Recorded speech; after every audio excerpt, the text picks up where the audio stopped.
Discovery of 15th century war chest on Sunken castle revealed.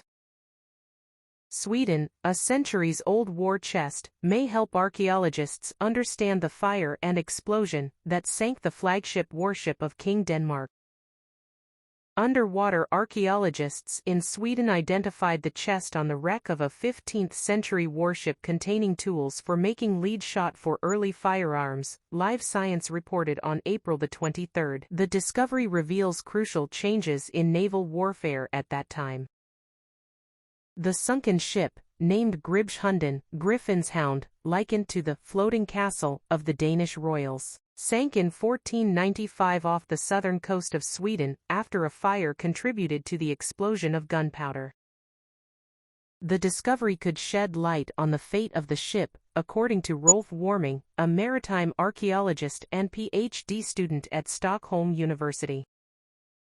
Warming is co-author of a new paper on the war chest and other discoveries from the wreck of Gribshunden, along with Johan Rnby, a maritime archaeologist and professor at SDERTRN University in Sweden. The shipwreck was discovered by recreational divers in the 1970s, and Rnby has been studying it since 2013.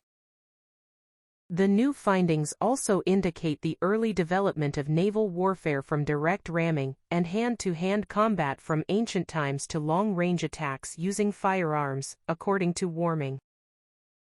However, he emphasizes that this development took more than a century to spread. This is the beginning of what we call naval military evolution. Those strategies and technologies were only perfected in the latter half of the 17th century, Warming said.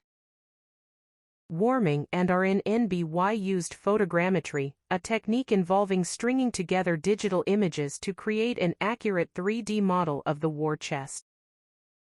The chest remains underwater at the shipwreck site, near the coastal archipelago off the town of Ronneby in Sweden, but Warming hopes it can be retrieved soon.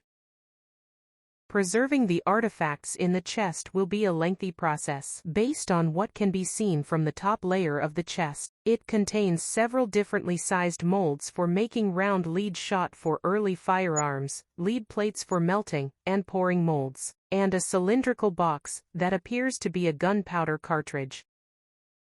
The research team identified the chest as a zuglade, a type of chest containing tools for making ammunition. They speculate that the chest belonged to a mercenary company, speaking German on the ship when it sank. Additionally, a chainmail bulletproof vest made of copper, from the city of Nuremberg, in Bavaria in the early 1400s was also found on the shipwreck. Gribshunden was the flagship of King Hans of Denmark, who returned from the town of Kalmar in Sweden when the ship sank. King Hans and his entourage were not on board at the time. Kalmar was where the unified agreement between Denmark, Norway, and Sweden, under a dynasty called the Kalmar Union, was discussed. But the agreement was suspended, and in 1495, King Hans sought to persuade Sweden to rejoin the Union under his rule. Understanding the fire that sank the Gribshunden could help explain unanswered questions, such as whether the accident was sabotage. Stay up to date with the latest science news on the Science News podcast. We bring you the most recent developments, discoveries, and breakthroughs from the world of science. Tune in regularly to stay informed and engaged with the ever-evolving landscape of scientific research and innovation.